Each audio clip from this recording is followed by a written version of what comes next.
Hello, everyone, and welcome to today's SANS webcast.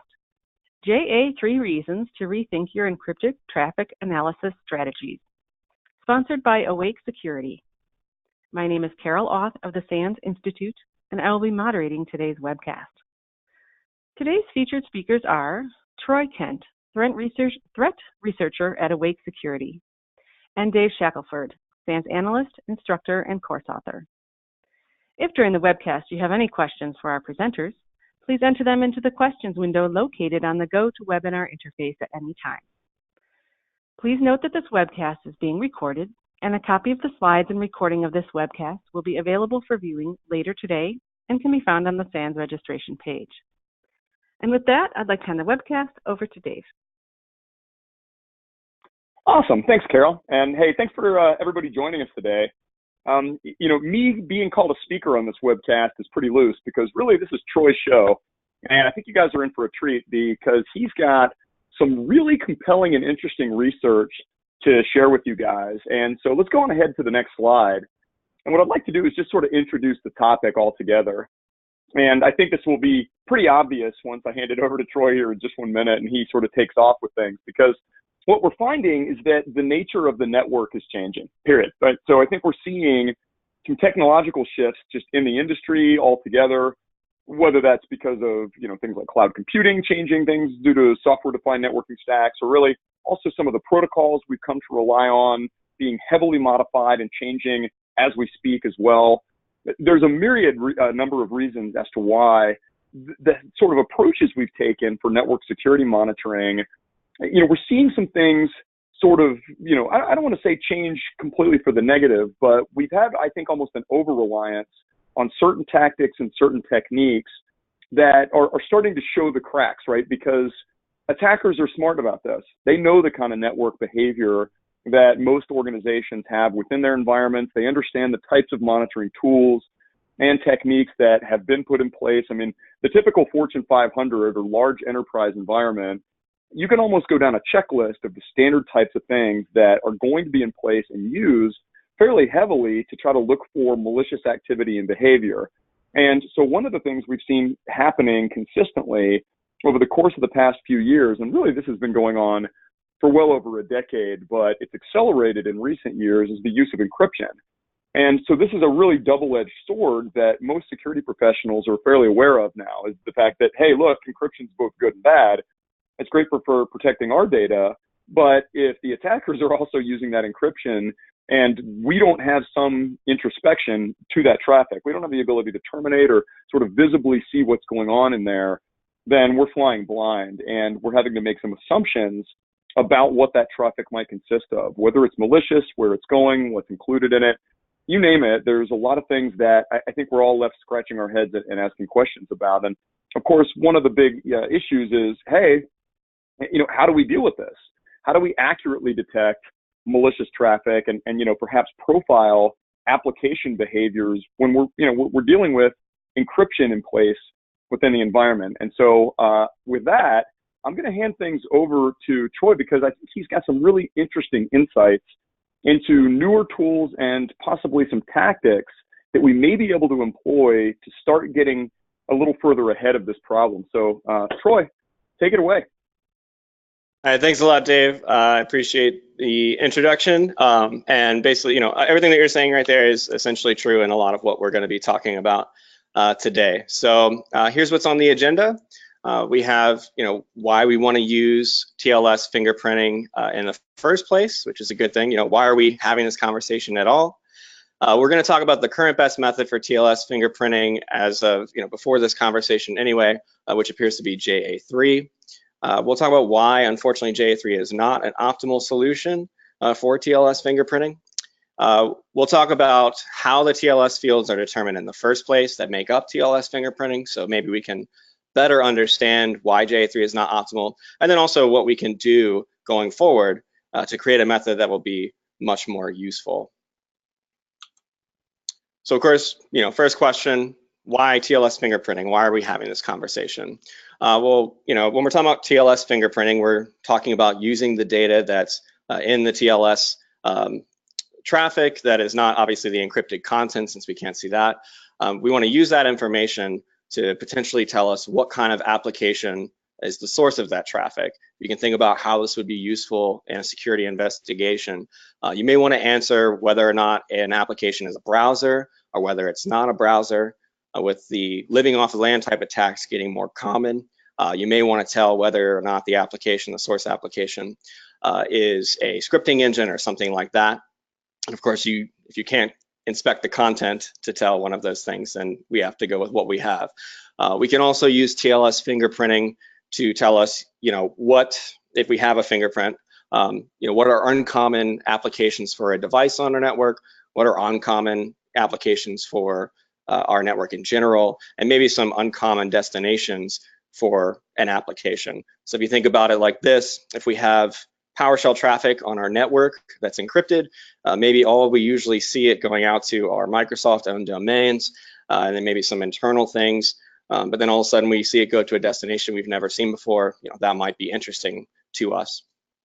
And of course, all of this kind of comes together to help us identify malicious or misconfigured traffic, which is of course our goal in our security operations centers. And you see the graphic on the left-hand side, basically what I'm saying is knowing is half the battle, and when most of your traffic is encrypted, we need to know what we can use in order to still identify what these applications might be. So that's why we might want to use TLS fingerprinting. This is why we have to. So I have a bunch of articles posted in here, basically examples of different companies and groups saying that we need to move towards more encryption, or in the case of EFF, we already have by 2016, and we want to keep going in that direction. You see an example of Google saying it'll shame all websites that are unencrypted. You've probably already seen this. A couple more blog posts. There's also the proliferation of these services like Let's Encrypt, which make it very easy for you to have a valid certificate. So you can have encrypted web traffic regardless of who you are. You don't have to pay for it. The unfortunate side effect of that is if we can do it, so can attackers. And so a lot of them are using things like Let's Encrypt to encrypt their traffic. And so since we can't inspect the content of that information, we need to figure out some other way to identify when something malicious is happening. So that's what the articles are saying, that 50% by 2016, and we're still going forward. So what are we actually seeing on the networks here at Awake? So these are just 4 different networks that I looked at over the course of 24 hours. And so we're looking at encrypted traffic versus unencrypted web traffic. And we see that 77% TLS over HTTP in one example, 53% in another, 59%, and 75% in the last example. So we're definitely seeing that there's a large chunk of data that's encrypted. And so again, if we can't inspect the content, then we have to figure out some other way to help us identify when something bad is happening or something interesting. And some of you might be thinking about, what about middleboxes? Can't we just use HTTPS proxy or maybe a decryption middlebox? You definitely can if you can afford it or you have the resources to do so. I did read one study, however, that showed, I think they looked at 7 different vendors of these types of middleboxes, and they found that 62% of the traffic from them had downgraded security. The reason for that is because the traffic, even if your client is all the way up to date, has the best cipher suites and everything it possibly can, the traffic between the middle box and the destination server is going to use the cipher suites and things that are supported by that middle box. So if you have the best and the greatest on your client, but your middle box does not, then it's going to be downgraded on the way out. Same thing was found, or at least similar, was found for severe vulnerabilities, or what they called severe vulnerabilities. So 58% of traffic from these middle boxes had that. And what we're talking about here is SSL, TLS vulnerabilities, freak poodle, things like that. And so you may have those vulnerabilities removed in your SSL libraries that you have installed or that are used to create applications for your hosts.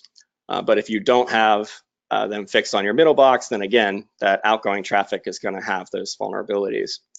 And then, people talk about using HTTPS or proxies to verify certificates, or if they're not verified, to drop the traffic or to do additional inspection of that traffic. As it turns out, again, in that study, apparently it's not always the case that that's turned on by default. So that would be problem number 1.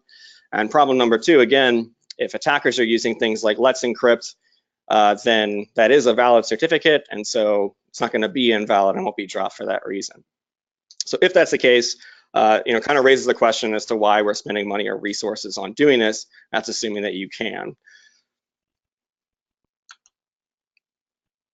And so now I want to talk about JA3. So assuming you're going to go the route of TLS fingerprinting, since if you don't want to use middle boxes, or if you can't use middle boxes, or if you don't trust them based off of the information on the previous slide, you can do TLS fingerprinting. And what we have as an option right now is something called JA3. So for those of you who are not aware, this is what JA3 is. Essentially, where on the left-hand side, you can see a screenshot from the JA3 GitHub. And essentially what it does is it takes some of our certain TLS fields, takes the decimal values of those fields, and it puts it together in a string, and then it will create an MD5 hash out of that string. You can see at the bottom the example of the MD5 hashes from the decimal values of certain TLS fields. The right-hand side, you see what looks like an implementation of this and an open source tool. In other words, what's happening is, so here's Wireshark, and you see down here the different TLS fields, a lot of which are used in the calculation of that JA3 hash. So it'll take all of that information and it will become this information.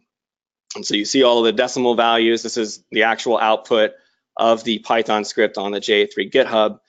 It will have all of the decimal values of the TLS fields that are being used. And on the right-hand side, you see all of the JA3 hashes.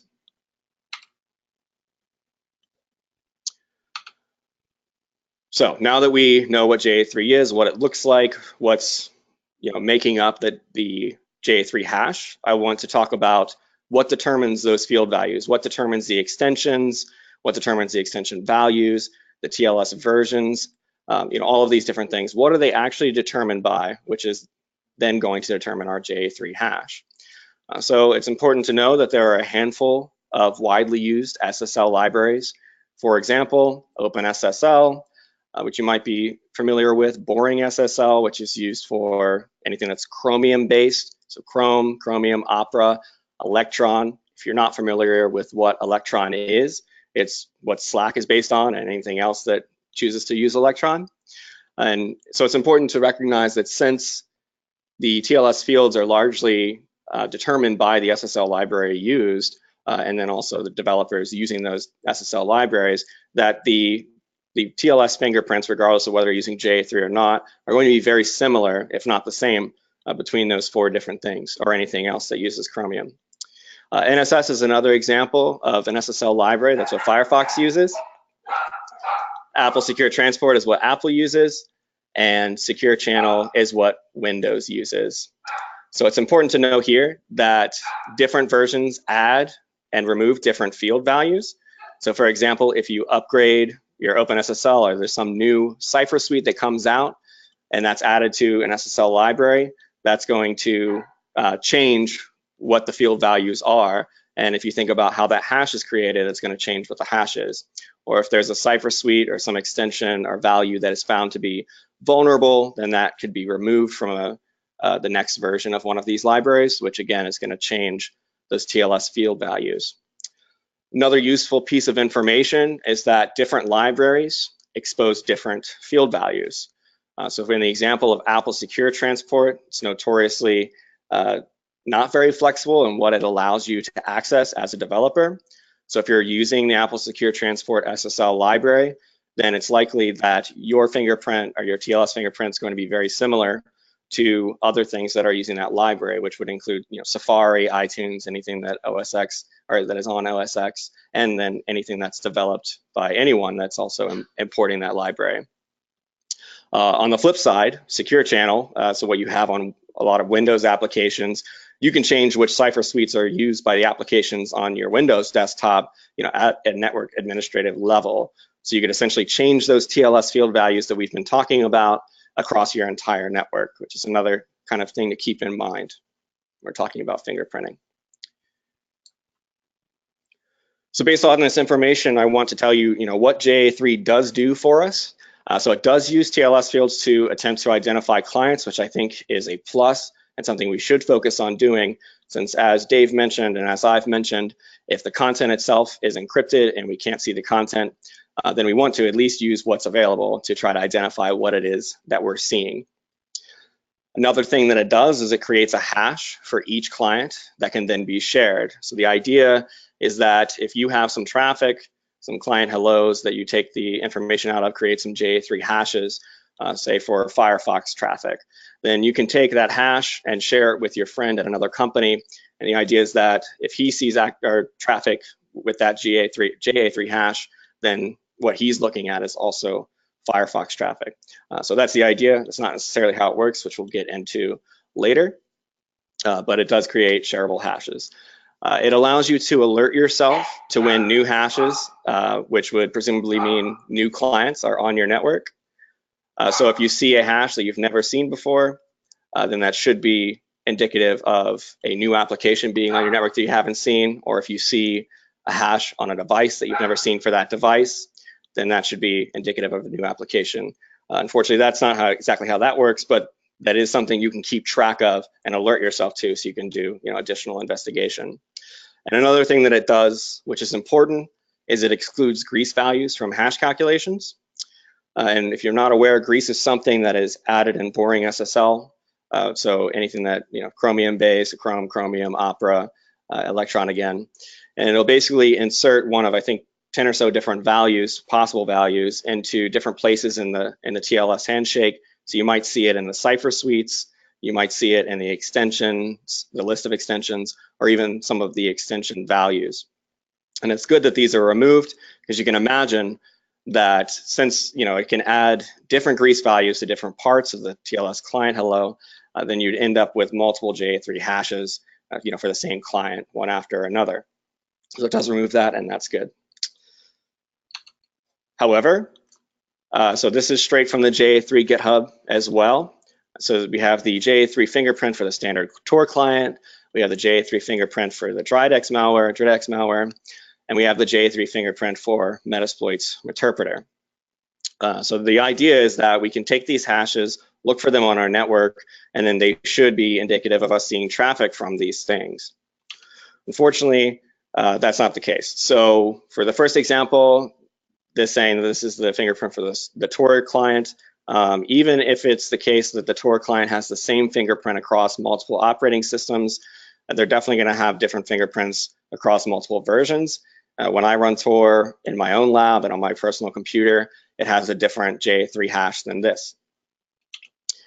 And then for the example of malware, not necessarily specific to DriDex, but just malware in general, entirely depends potentially on the victim's OS, depending on how or what SSL libraries they're using and whether they're importing it at runtime or not. It also depends on the OS version of the attacker when they compiled the malware. If it's a downloader that uses Office macros, and it's going to be determined by potentially the Office version or the version, the operating system of that the malware is being downloaded to. And it will depend on whether or not the destination is a domain. And for the last example, it kind of has all of the above problems. So Metasploit's interpreter depends on what flavor of Linux you're running, what version of Linux, version of OpenSSL, and all of those things can kind of change this hash. So down at the bottom, while it says, while destination IPs, ports, and X509 certificates change, the JA3 fingerprint remains constant for the client application in these examples. Unfortunately, is not correct. And don't worry, I will show you examples of this. So the first thing that I want to show you is, here's the first 4 examples of DriDex off of malwaretrafficanalysis.com. .net. I downloaded the PCAPs and then ran the JA3 script on them to pull out the hashes.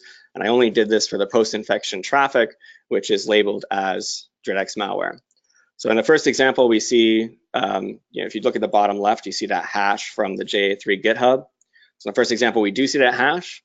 Then we see another hash that isn't that hash, but it's for the same application. In the second example, we don't see that hash, we see a different one.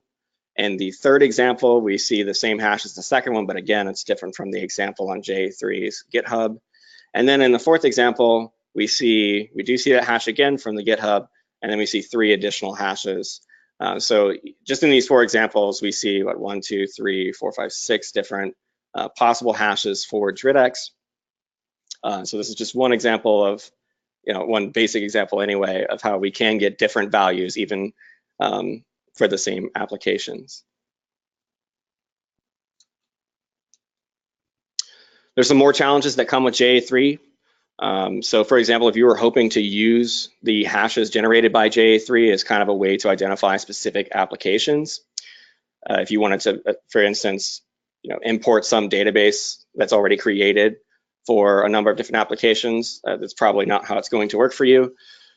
I was only able to find 2 examples of databases for these hashes. One was last updated 4 months ago, and the second was last updated 10 months ago.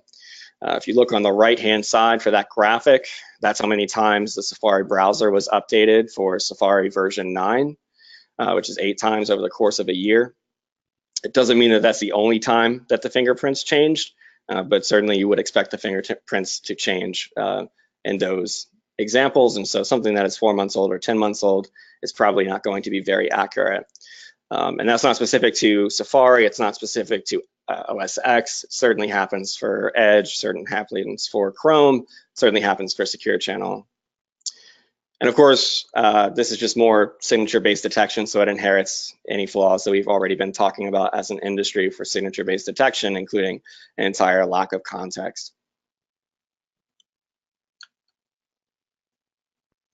So what JA3 does not do that I wish it did. So it doesn't have any concept of SSL libraries or client types. In the first slide, we mentioned that we might want to identify a browser versus non-browser. We might want to identify a scripting engine. And so I can't do that. It doesn't have any concept of the SSL libraries that actually determine a lot of the fields that go into the fingerprint. And so we can't say, you can't look at a fingerprint necessarily and say, well, this is boring SSL or this is open SSL. It is a hash, which creates a number of problems. So it isn't aware of any individual values that created said hash. So we can't ask about maybe specific values that might have been in the TLS field information, or the orders of those values, the lengths of those fields, things like that. We can't add or use any additional extensions. So the JA3 algorithm, if you saw that first screenshot from GitHub, included a very specific list of fields and the TLS or available TLS fields. It's also missing a lot of extensions that are available that can actually indicate unique clients, which we'll talk about more later. And it's not extensible with any newly added extensions. New TLS extensions are added probably more frequently than you think. And anytime any of those extensions has identifiable information for applications, we won't be able to use that in JA3 unless we change how JA3 works. And so how inaccurate is JA3 right now if you were to apply it to your network?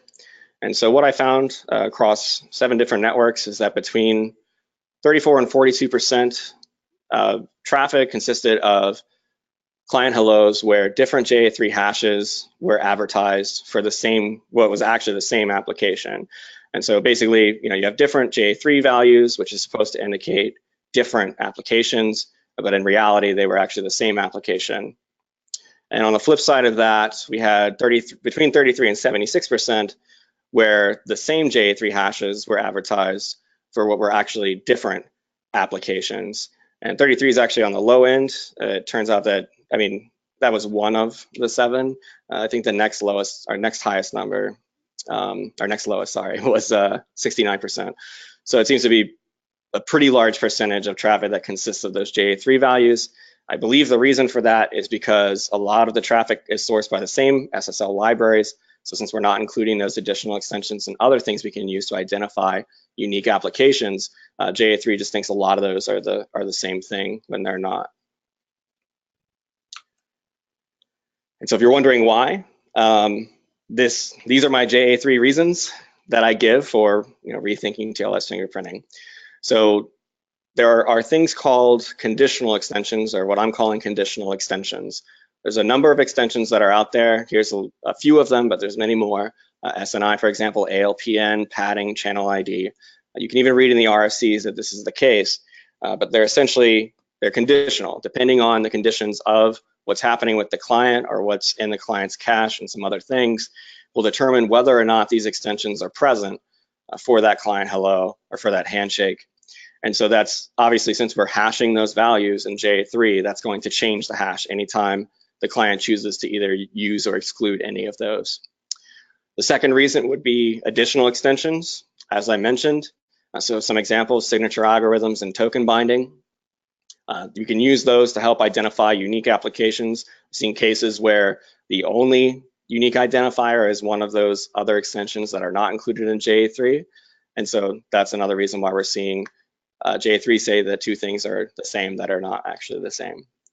And new extensions. So as I mentioned, constantly new, well, maybe not constantly, but certainly more than you would think, new extensions are added to the TLS protocol, and that have identifying information or uniquely identifying information that's not being used by JA3.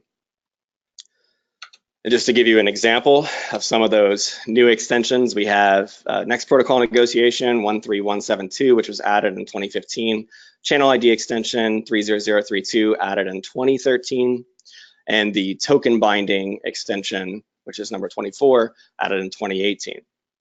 And then there's RFC 8446, which, if you're not aware, is the RFC for TLS 1.3, that if you look at the graphic above, it shows you all of the different extensions that were added in that RFC that can hold useful information for us when identifying applications. So I could just sit here talking forever about these things, and you could either choose to believe me or not believe me, but I figure it'd be best for everyone if I just go ahead and show you what I'm talking about.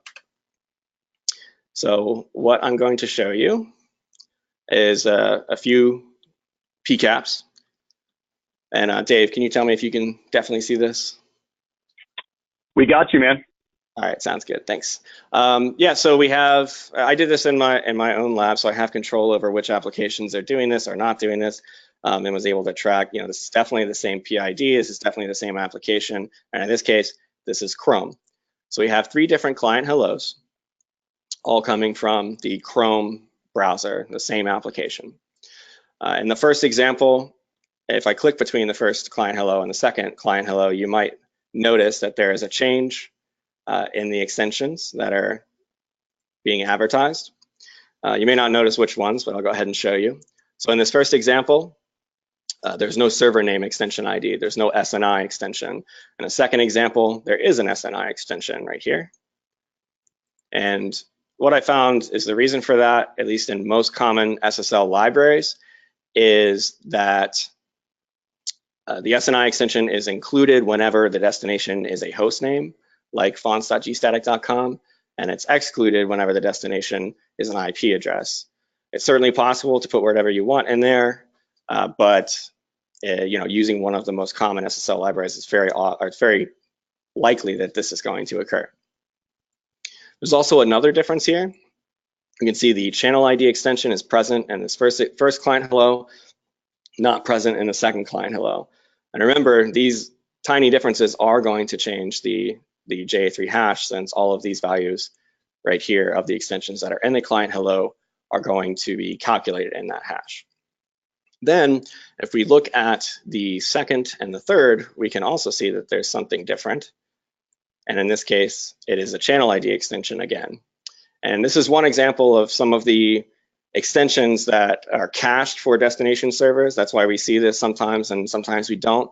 It appears that if the client is already aware and it is caching this information, that the destination is not compatible with the channel ID extension, for example, then it won't send it in the client hello because it doesn't want to include that as part of the negotiation. Imagine it just saves processing and time. For the times where it doesn't know, which is probably the case for this IP address, it'll send it. Or it's also possible that it is aware that the destination server does support that extension. And we'll see a couple of examples of that kind of thing happening. But yeah, so I did show you how the different extension values are different and how that should create different hashes. But just to drive the point home, we'll go ahead and use the JA3 Python script that's offered on their GitHub on the demo, on the first demo PCAP. And we do see that there are 3 different hash values, 3 different JA3 hash values or MD5s for this traffic. And again, this is the same exact application. It's all Chrome.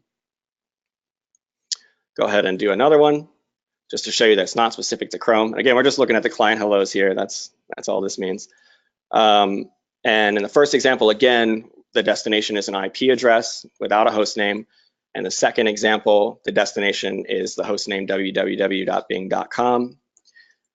And you can see, again, there's no server name extension in the first client hello. There is a server name extension in the second client hello.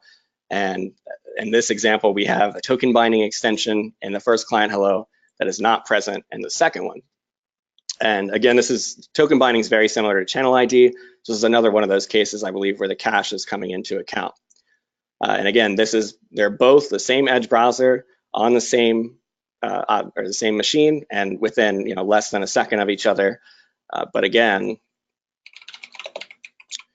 we can see that there are two different JA3 values for this application. And the final example that I have is iTunes. So this is iTunes coming from OS X. We have two different domains being reached out to, in three different client hellos, sorry. And you may also already notice that there's a lack of an ALPN bayou in this last one that is present in the first one to this domain. But again, we'll just show same application, it's all iTunes. In the first example, we have this extension called padding. In the second example, that extension is not there. In the first example, we have next protocol negotiation and ALPN extensions. The second example, we also have those two, but in the third example, we do not have either of those, nor do we have padding. So again, we're going to see that even though it is the same application, we have three different JA3 hashes for this activity.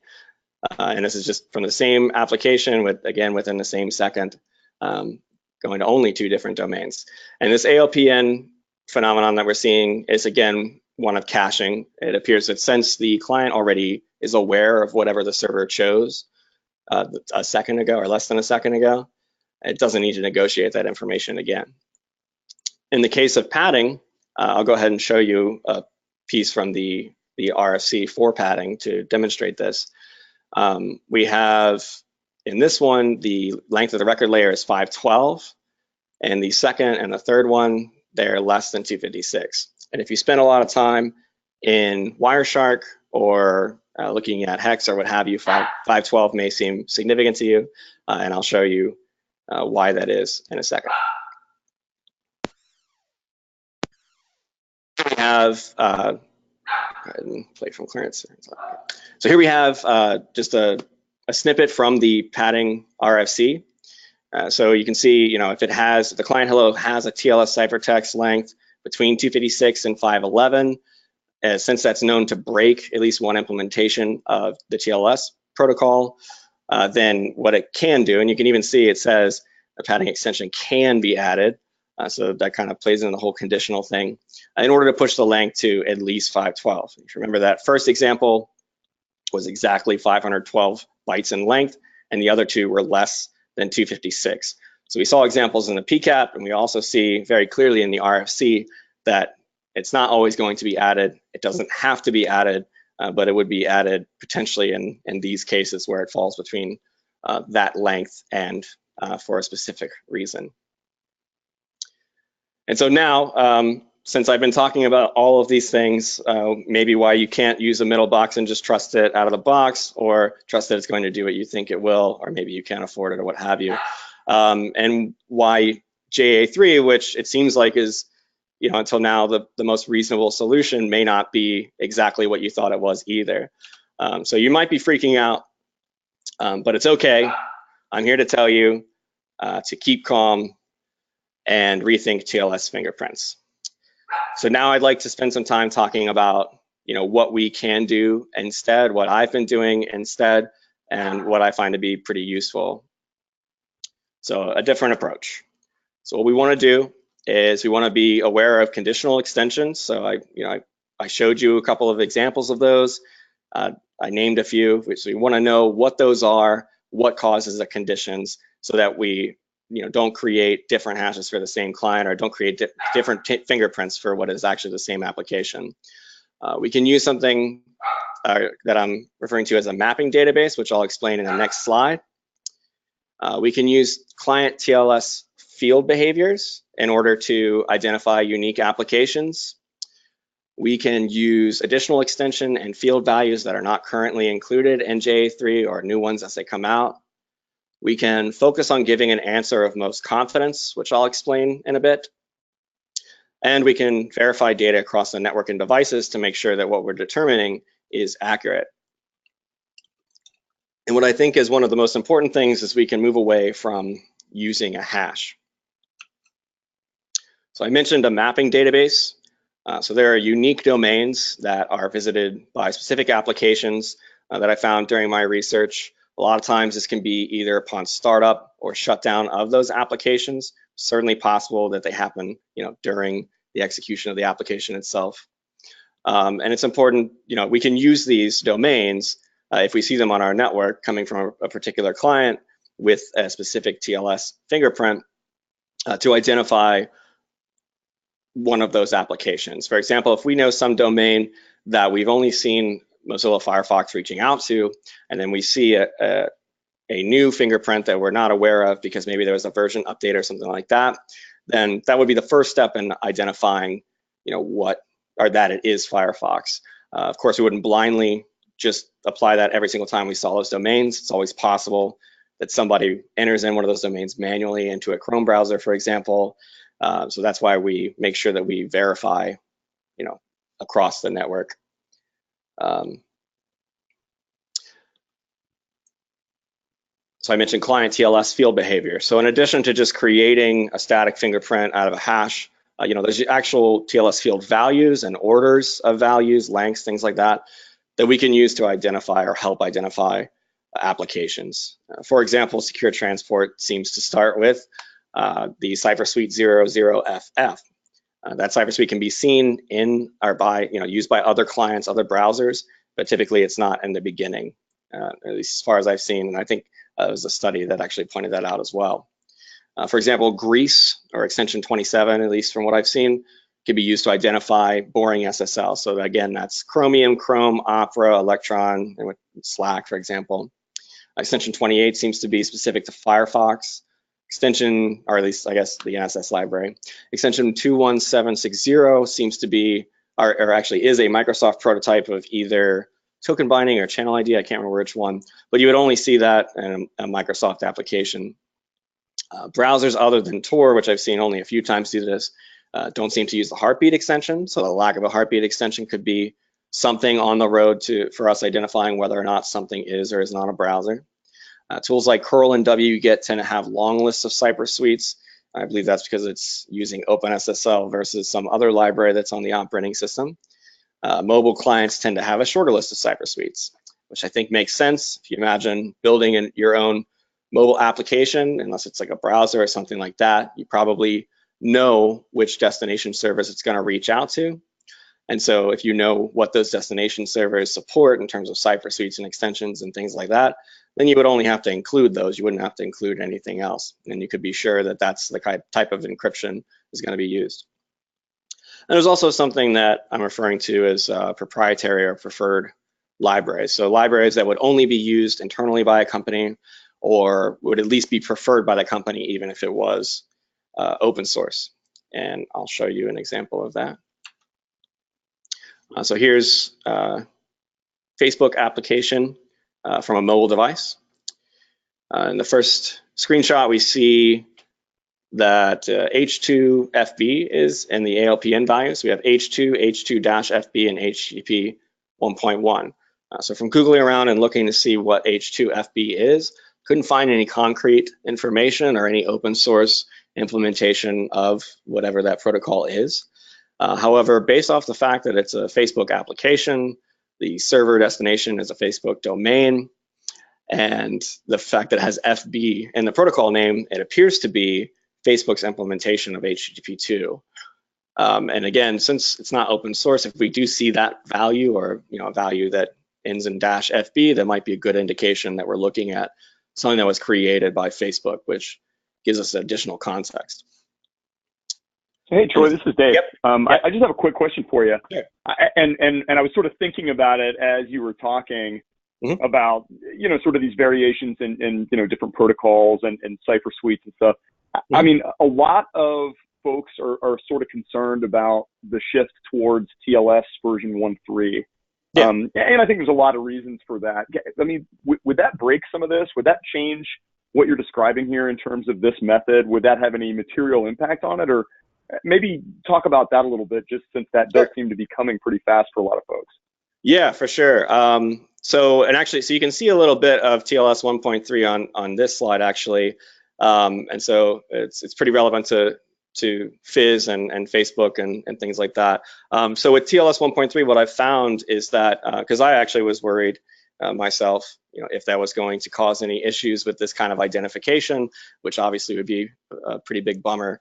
But as it turns out, all of the field values or extension values, TLS field values that are present in 1.2 and lower appear to also be present in 1.3. So I think, people have talked about some of the concern with 1.3 with respect to HTTPS proxies, for example, since the certificate will be encrypted. I also heard somebody say something about encrypted handshake. However, that's not specific to 1.3. And that also, it will encrypt the handshake, but it's later down the line than the initial client hello. I've also seen some talk about using DNS to exchange this, or to negotiate which cipher suites to use and things like that. So you don't have to have that in the initial client hello. However, I mean, it's certainly something to look out for, but if that does happen, I imagine we'd be able to apply the same kind of stuff we're doing here to whatever's happening over DNS at that point. But yeah, I mean, I can actually show you, let's do that. Let me show you what I have on TLS 1.3 real fast. So I created this for an internal presentation, but yeah, so we've all talked about TLS 1.3. But here we have an example of it. So as I was saying, the extension values that I've been talking about in the presentation so far are here: channel ID, ALPN, server name extension, all of these are here. If we look at the next slide, they're all unencrypted. So nothing is hiding the information and causing it so we can't use it. We see that type 27 that I mentioned being used by Boring SSL, and of course this is Chrome. We see the grease values, so it looks very similar. And it's actually even more similar than I would have initially thought. The way that TLS 1.3 is handled is not through these versions, is not through where you would expect to see which version is chosen, but it's actually handled in the supported versions extension. And you can see there's actually a grease value injected in here. You can see 1.3, 1.1, 1.0. And then in the server hello, the supported versions extension again. And you can see it responds, the server responds with 1.3 as its supported version, even though right here it says 1.2 very clearly. This is actually 1.3.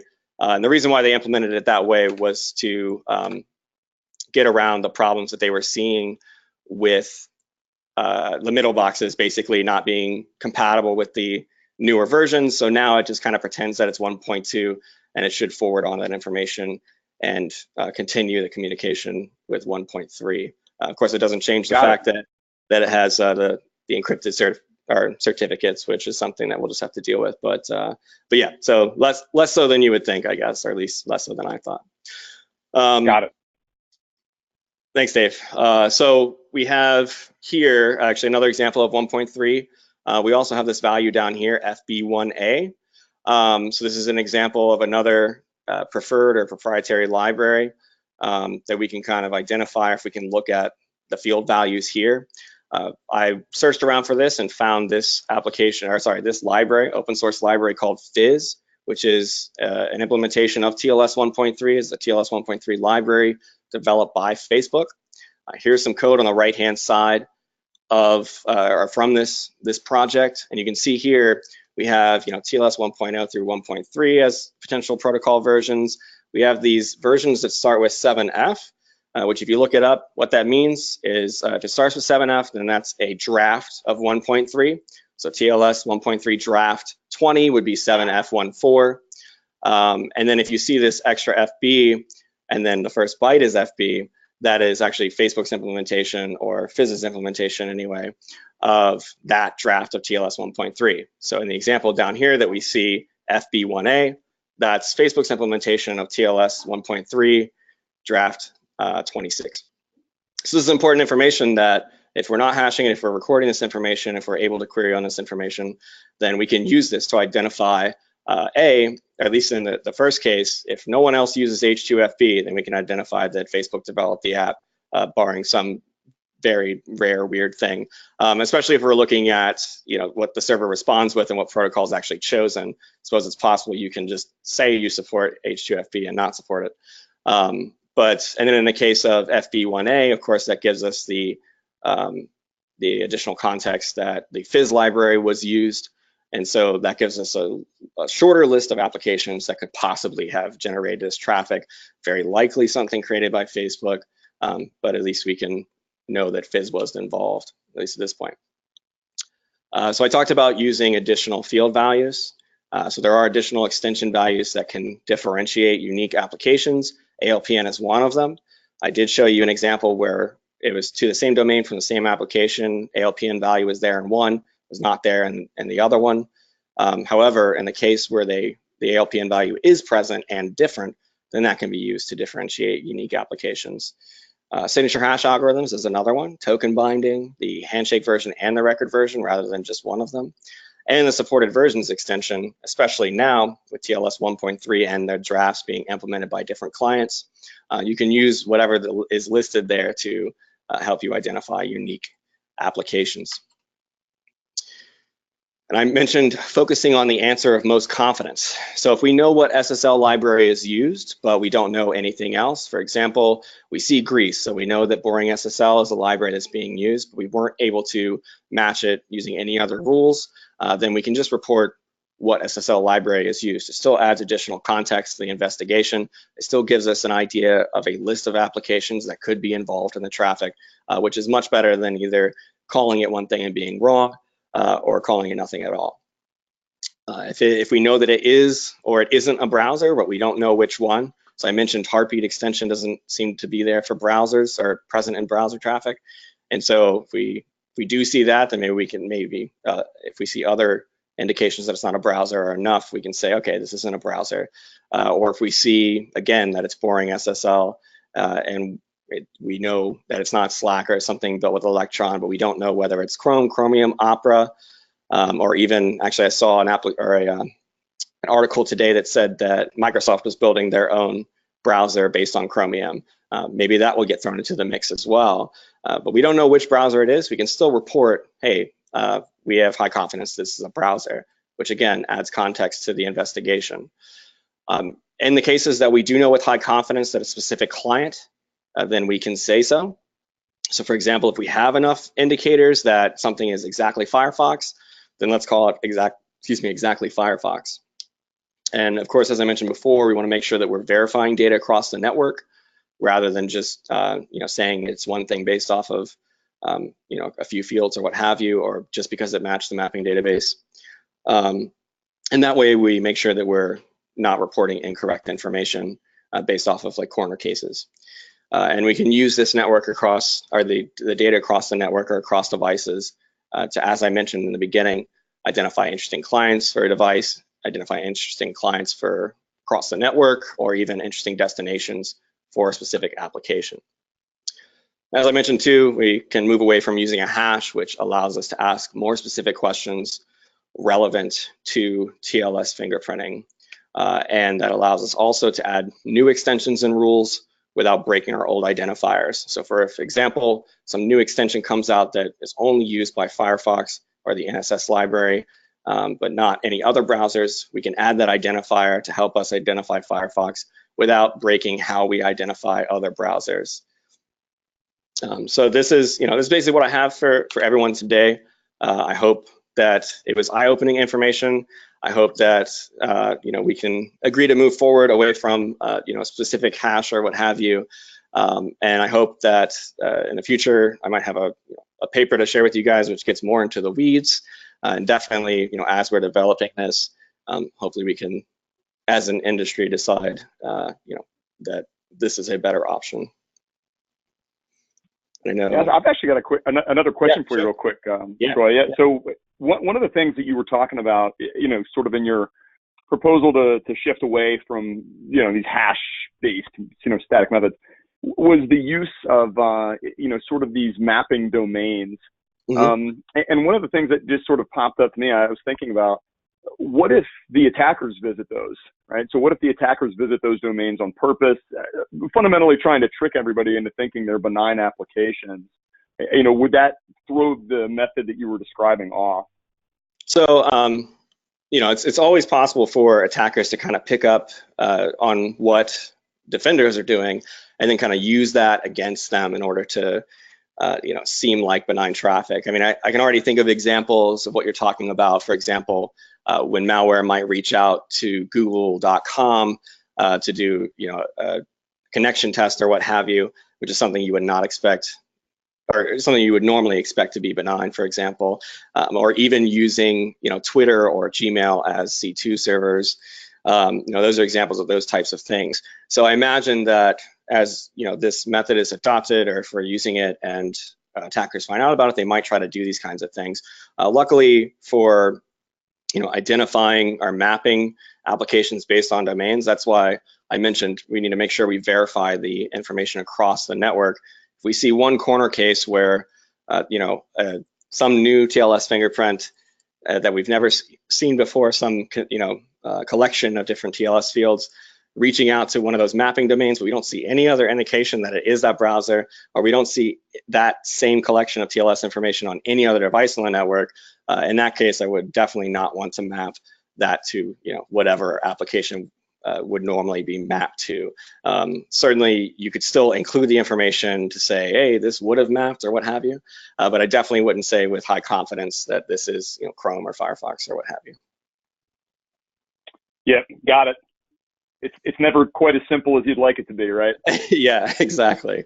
So yeah, I mean, you always have to, there's counterpoints from the attackers, and then you have to come up with your own thing too. But yeah, I mean, I guess if you thought about it in a sense, could someone then have the same TLS fingerprint or the same collection of cipher suites, and then also visit that domain?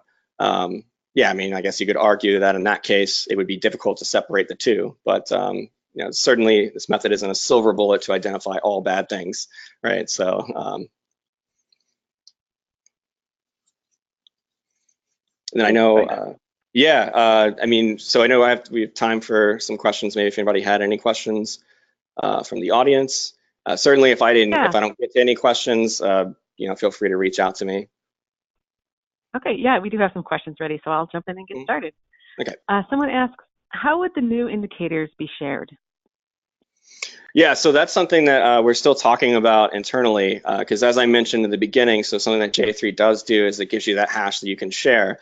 I think it's important that whatever we are sharing is accurate. And of course, as an industry, we probably disagree about the best way to share things if you think about all the different formats for indicators and things like that. So I'm not saying that we'll definitely come up with the best way to do that or what have you. I do want to sooner rather than later have some method of either making this method available to people so that they can run it on their own PCAPs or what have you, or even coming up with an example of how we can share this information, because just like verifying information across a network, of course, it's stronger if we verify it across an industry or a community. So it's certainly something that I want to focus on going forward. All right, thank you. There's a follow-up question. He asks, what do the indicators look like, and how would they be implemented in SIMs or TIPs? So it would essentially be a collection of TLS information. So if you can imagine it like a database, that's probably the easiest way to do it. So if you're recording this information in whatever database, and then you can query that information, and the fingerprints, again, not as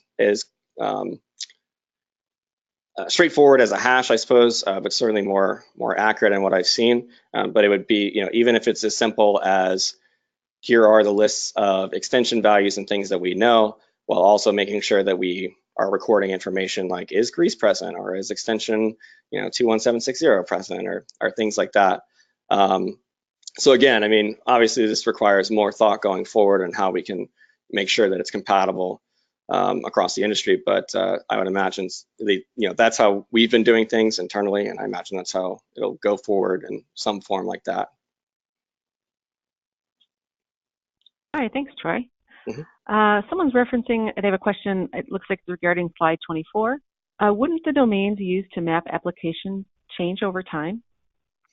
Yeah, so they definitely can change over time. I did see that for specific domains that I was looking at for a lot of these applications, you can Google around and find forum posts from as far back as like 2006. So, I mean, I think 12 years is a pretty good shelf life for one of these mapping domains. And it certainly changes, it seems that they change less frequently than something like a JA3 fingerprint would with all of the updates to browsers and things like that. So, I mean, it is something to keep track of, but I think overall less to keep track of. All right, thanks. Looks like we have a follow-up from the question before this last one. He says, will you be able to share these details that help identify library types like fizz and others? Yeah, I believe so. So that's what I was saying. I'm hoping to get, I know this presentation, like some of it was in the weeds and some of it was high level because it's only, about an hour long or so. But I don't see any reason why I can't get, more into the specifics. I mean, as I mentioned, if we don't get more into the specifics, then how do we share it? So yeah, I mean, that would be my hope. I mean, like I said, you can reach out to me anytime or just keep an eye on, LinkedIn or Twitter or something like that. And I'm sure that whenever any update comes out, I'll certainly share what I can. All right, thanks. Mozilla and Cloudflare have recently announced that they support, I think it's ESNI. Will that affect the method you're proposing? Definitely a possibility. So what ESNI is, so that's encrypted SNI or the encrypted server name extension. And so if you think about, mapping applications to domains, if we don't actually know what that domain is, then how can we map it? I did look into this a little bit, and the only application, well, I mean, first of all, so in order for ESNI to happen, both the client and the server have to support it, much like anything else. And right now, the only application or client that I'm aware of that supports it is Mozilla Firefox Beta, and the only destinations that support it, as far as I understand, are Cloudflare servers. And I actually, I followed their instructions on how to do it and wasn't able to get it to work right. So I think in that sense, it's still kind of in its infancy. And also in order to break the mapping, like the specific domains that are reached out to and shut down, things like that, would have to be using the ESNI, which means the developers of Firefox or Chrome or whatever application would have to make sure that those destination servers that they've been using for potentially more than a decade are now ESNI compatible. Not say that's impossible, it's just something that would have to happen. It's also my hope that, at that time we'll have years of data to be able to identify browsers more accurately just using analytics without having to use the mapping database. So that's a possibility as well. So definitely something to keep an eye out for. Right now, I'm not too worried about it. All right, thanks. I think you're trying to squeeze in one more. Okay. They ask, would slide 14 suggest that while there may be some variation of JA3 hashes for a single client, there may not be enough for us to bother coming up with a different mechanism for TLS fingerprinting? Yeah, so that's a good question. So if you guys remember, basically I think you're talking about this slide right here. Essentially, so these are, two of them have the hash that's on the JA3 GitHub. Two of them don't, but they're the same hash. And if you look at the dates, you can see, 2017 for those two and 2018 for the others. So maybe these are just 2 different years. So I just picked the first 4 PCAPs that I found on malware traffic analysis. I probably could have found better examples to demonstrate my point. And I showed you guys the demos, right? which I think were probably better examples. So in the case of DRIDX, assuming that this is representative of all DRIDX, then it could be the case that there's only a handful of hashes that we need to be aware of. However, because of the reasons that I mentioned before, with the differences in OSs and differences potentially in Word versions, if it's a downloader using macros, and malware in general, I think it's going to create just simply too many hashes. And we mentioned possibly being able to circumvent detection methods, right? So I mean, all you would have to do is change one value, or go out to an IP address instead of a domain, or any of those things in order to change the hash. And so it'd be very simple to change that. All right, well, that's all the time we have for today. Thank you so much, Troy and Dave, for your great presentation, and Thank to you, Awake guys. Security. Yeah, great. And to Awake Security for sponsoring this webcast, which helps bring this content to the SANS community. To our audience, we greatly appreciate you listening in. For a schedule of all upcoming and archived SANS webcasts, including this one, please visit sans.org/webcast. Until next time, take care, and we hope to have you back again for the next SANS webcast.